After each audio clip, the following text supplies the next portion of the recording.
नमस्कार मित्रांनो, काल रात्री आपल्या सगळ्यांसाठीच अतिशय अभिमानास्पद बातमी समोर आलेली आहे। महाराष्ट्राचे आराध्य दैवत असलेले छत्रपती शिवाजी महाराज यांचे 12 किल्ले, त्यातले 11 महाराष्ट्रात आहेत आणि एक तमिळनाडूमधल्या जिंजी येथे आहे।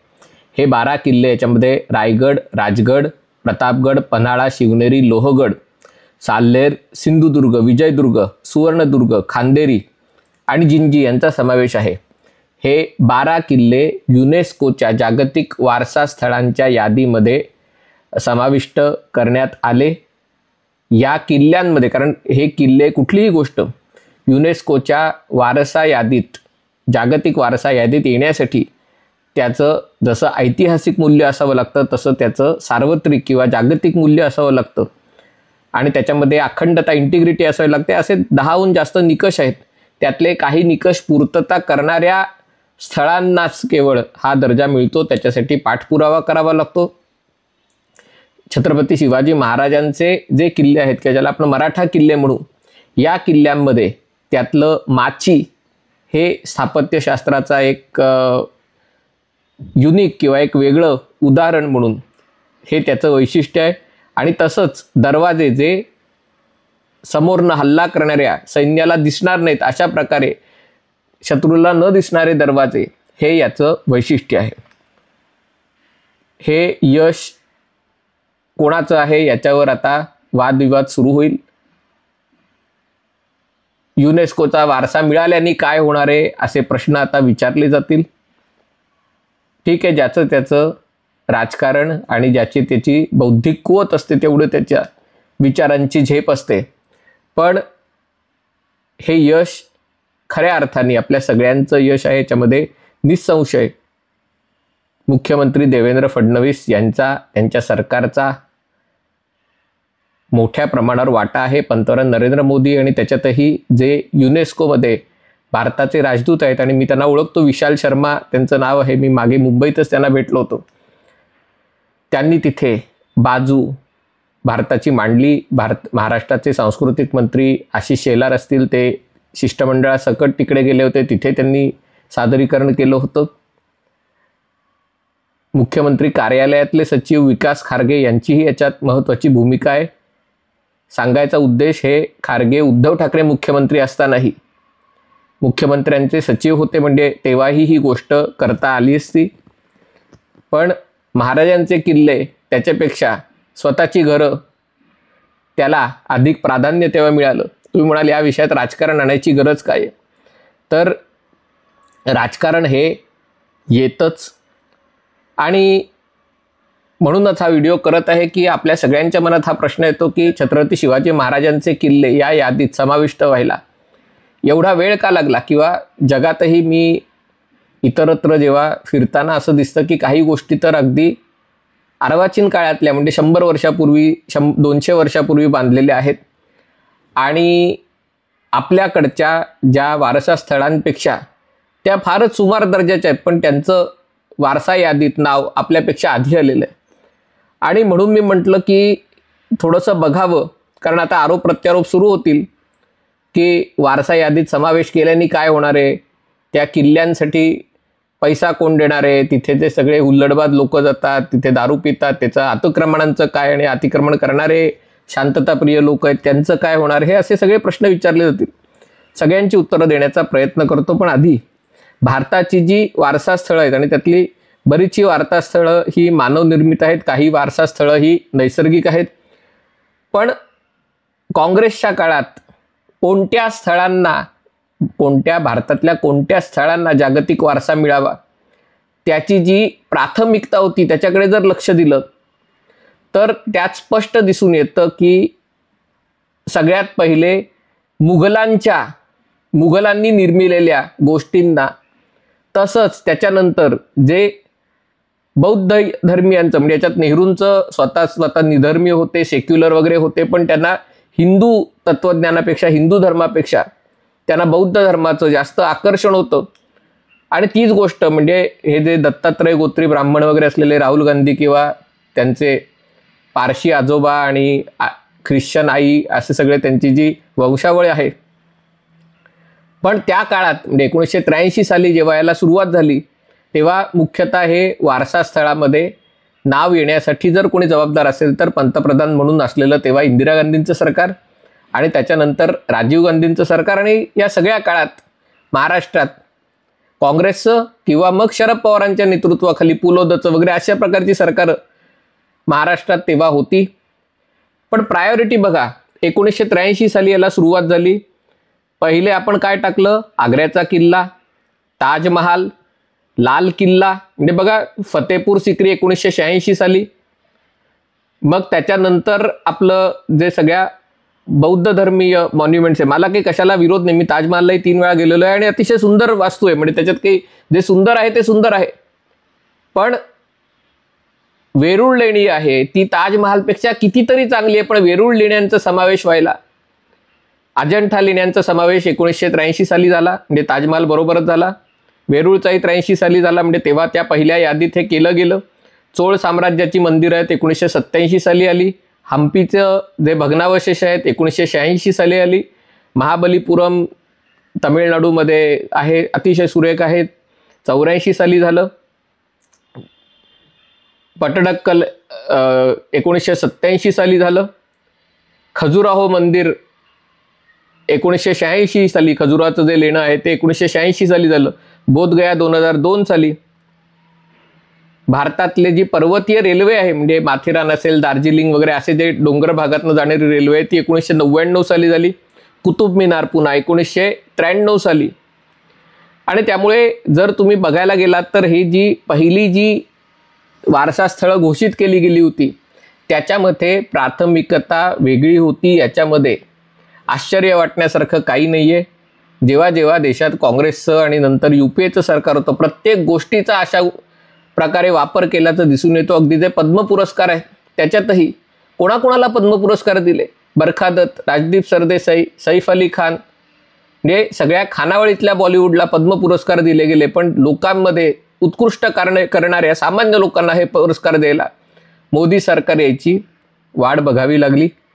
तीच गोष्ट पुन्हा अभिजात भाषेच्या बाबतीत आहे. म्हणजे मराठीला अभिजात भाषेचा दर्जा मिळाला शेवटी नरेंद्र मोदींचं सरकार असावं लागलं. पण या यादीत म्हणजे वारसा स्थळांच्या यादीत अगदी छत्रपती शिवाजी महाराज टर्मिनस स्थानक 2004 साली UPA सरकारच्या काळामध्ये त्याचा समावेश करण्यात आला.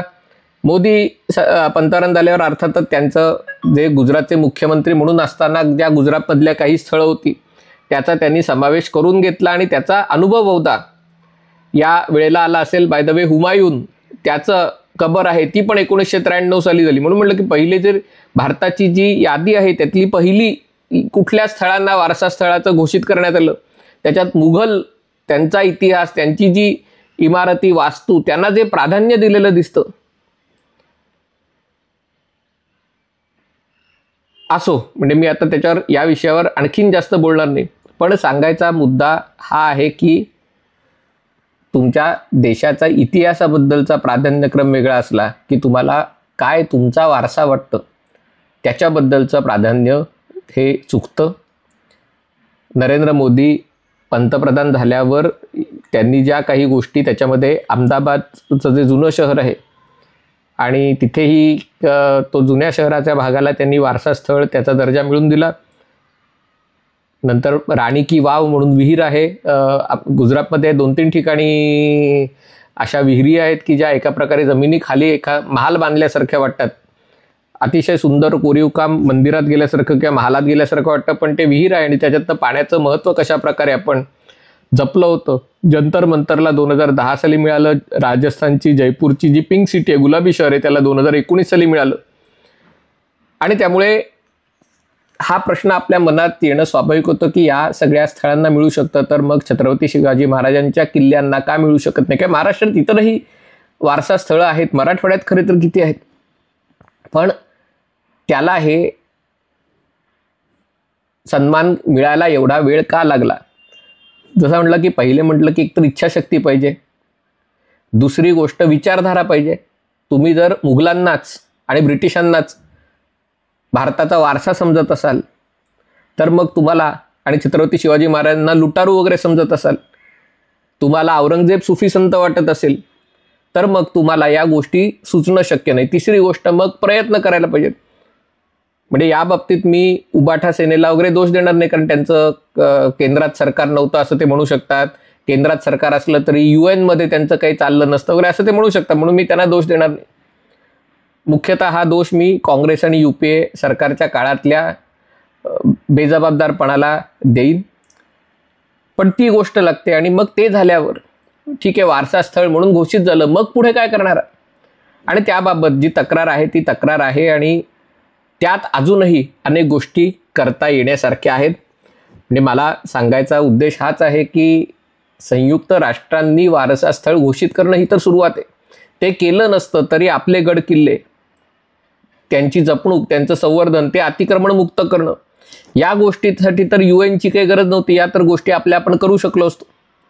मूळतः जेव्हा अतिक्रमण किल्ल्यांवर होत होतं आणि तेही एका विशिष्ट समाजाचं अतिक्रमण होत होतं, तिथे त्यांच्याकडनं या किल्ल्यावर दावे केले जात होते, तेव्हा ज्या सरकारांनी हे सगळं होऊ दिलं, त्याच्याकडे दुर्लक्ष केलं, मतपेटीचं राजकारण म्हणून त्याच्याकडे बघून सोडून दिलं, त्यांच्यावर टीका करणं आवश्यक आहे. दुर्दैवाने मला खेदाने म्हणा असं वाटतं की महाराष्ट्र पर्यटन विभाग आहे, इतर राज्यांसाठी कदाचित पर्यटनातून मिळणारं उत्पन्न हे महत्त्वाचं, अर्थव्यवस्थेला महत्त्वाचं असल्यामुळे त्या मनाने महाराष्ट्र औद्योगिक राज्य आहे, सेवा क्षेत्र महाराष्ट्रातलं तगडं आहे आणि त्यामुळे पर्यटन वगैरे अशा याच्यात सरकारचं फारसं लक्ष नसतं. त्याच्यासाठी ज्या प्रकारे मध्य प्रदेश असेल, केरळ असेल, हिमाचल प्रदेश हे जशा प्रकारच्या कॅम्पेन चालवतात, अगदी उत्तर प्रदेश गेल्या काही वर्षात आपण बघा, अयोध्या असेल, वाराणसी असेल, त्या मनाने आपला पर्यटन विभाग अजिबात इच्छाशक्तीही नाही आहे आणि इच्छाशक्ती असली तरी काही परिणाम दिसत नाही. आता हे किल्ले 12 किल्ले झाले, आता याच्या पलीकडे काय? कारण हे 12 किल्ले आता युनेस्कोच्या जागतिक वारशाच्या यादीत समावेश झाल्यावर ते बघायला परदेशी पर्यटक येतील, जाणार कसे? त्याची काय आयटिनरी आहे? त्या 12 किल्ल्यांना जोडणारी एक काही रेल्वे वगैरे अशी सेवा, म्हणजे किल्ल्यापर्यंत रेल्वे जाणार नाही पण जवळच्या रेल्वे स्टेशनपर्यंत जाऊन तिकडे बसनी किंवा अन्य मार्गाने त्यांना नेऊन आणणं, तिकडे राहायची व्यवस्था वगैरे आहे, किंवा किल्ल्यावर राहता येत नसेल तर किल्ल्याच्या पायथ्याशी राहायची व्यवस्था आहे, किल्ल्याचं पावित्र्य जपण्यासाठी काही केलेलं आहे. या गोष्टी आता करण्याची गरज आहे आणि त्याच्यासाठी लोकसहभागाची ही जशी आवश्यकता आहे तसं राजकीय पक्षांनी पण आपले पक्षीय मतभेद विसरून एकत्रित प्रयत्न करण्याची गरज आहे. दुर्दैवाने ते होताना दिसत नाहीये. पण निदान या 2 गोष्टी अनेक वर्षांपासून जी बोच होती की अभिजात भाषेचा दर्जा, आता जे अभिजात भाषेच्या दर्जेसाठी मारहाण करतात त्यांच्या तोंडातनं आई बहिणीच्या शिव्या येतात. हे मनसेच्या लोकांनी जी मारहाण केली त्यांच्या तोंडातून जे काही बाहेर पडत होतं ते अभिजात काही नव्हतं. आया बहिणींवरनं शिव्या देऊन मारहाण यांनी केली होती आणि त्यामुळे अभिजात दर्जा मिळाला. पण पुढे काय? मराठीच्या संवर्धनासाठी हिंदी विरोध समजू शकतो, हिंदी सक्ती समजू शकतो, पण मराठीसाठी तुमचं योगदान काय? तसंच किल्ल्यांना वारशाचा दर्जा मिळाला, त्याच्यात समावेश झाला, त्याच्यासाठी संयुक्त राष्ट्रांकडनं काही निधी येऊ शकेल सांगता येत नाही, कारण आता संयुक्त राष्ट्रांची अवस्था वाईट आहे. अमेरिकेने अनेक गोष्टींना हात काढून घेतलेला आहे, युरोपला आता म्हणजे सगळ्यांनाच त्याचं काही फारसं उरलेलं नाही आहे आणि त्यामुळे संयुक्त राष्ट्राच्या पैशातनं काही होईल ही अपेक्षा सोडून द्या. पण त्याच्यातनं जे प्रशिक्षण आणि त्याच्यातनं संवर्धनासाठी जे मार्गदर्शन मिळेल ते महत्त्वाचं आहे. दुसरी गोष्ट, त्यामुळे पर्यटनात वाढ होईल ही गोष्ट महत्त्वाची आहे. पण ती वाढ होण्यासाठी तिथे पायाभूत सुविधा निर्माण करायला, आणि मला असं वाटतं तिथे मुख्यमंत्री म्हणून देवेंद्र फडणवीसांनी राज ठाकरेंनाच ती जबाबदारी द्यावी आणि त्यांच्याच नेतृत्वाखाली या किल्ल्यांचा कायापालट कसा करता येईल, पावित्र्य भंग न होता. म्हणजे पर्यटन स्थळ म्हणजे त्याच्यामध्ये सगळा कचरा, त्याच्यामध्ये दारू, त्याच्यामध्ये धिंगाणा घालणं, गाणी लावणं, या सगळ्या गोष्टी टाळून किल्ल्याचं पावित्र्य आणि ऐतिहासिक महत्त्व अबाधित राखून तिथे जास्तीत जास्त लोक कसे येतील आणि तिथे आल्यावर त्यांना आपला इतिहास, कारण ती एक अनेक ठिकाणी गोष्ट दिसते, तुम्ही किल्ल्यांवर गेलात की तिकडचे गाईड असतात ते विशिष्ट लोक असतात आणि ते तुम्हाला खोटा इतिहास सांगतात. म्हणजे तुम्ही मुरुड जंजिऱ्याला गेलात, मला आता बरेच वर्षात गेलो नाही पण तिकडे गेलो तर कशा प्रकारे मुरुड जंजिरा किल्ल्यावर काचेचा महाल होता आणि तिथे त्यांनी संभाजी महाराज बांधत असलेल्या किल्ल्यावरती कलाल बांगडी तोफ चालवली आणि 3 दिवस किल्ला हादरत होता आणि कशा प्रकारे मराठ्यांचा पराभव केला, हे अशा प्रकारचा खोटा इतिहास आपल्याकडच्याच अनेक ठिकाणी हे गाईड सांगतात. तर त्यामुळे या सगळ्यामध्ये सुधारणा करण्यासाठी वाव आहे. मला असं वाटतं इथे पक्षीय मतभेद विसरून आणि या गोष्टीचा त्यातल्या त्यात राजकारणात पाठपुरावा केला असेल तर तो राज ठाकरेंनी केला होता. त्यामुळे त्यांच्याच अध्यक्षतेसाठी, कारण उद्धव ठाकरेंना स्वतःच्या वडिलांचं स्मारक बांधता आलं नाही. चहा प्यायची जागा झालेली आहे, ती अजून किती वर्ष 10 वर्ष होऊन गेली, पण अजून स्मारक बनत नाहीये. त्यामुळे राज ठाकरेंकडे ते द्यावं. त्याच्यामध्ये सगळ्या पक्षातले नका पण त्या क्षेत्रातले आणि त्याला आर्थिकदृष्ट्या कसं सक्षम करता येईल याची योजना करावी. हे श्रेय देवेंद्र फडणवीसांचं आहे, त्यांनाच ते जाईल. मोदी सरकारचं आहे, त्यांनाच ते जाईल. आता पुढचा जो टप्पा आहे त्याच्यात श्रेयवादासाठी लढणाऱ्यांना तिथेही संधी देणं आवश्यक आहे. हा व्हिडिओ आपल्याला आवडला असेल तर कृपया लाईक करा, शेअर करा आणि चॅनल सबस्क्राईब करायची विनंती.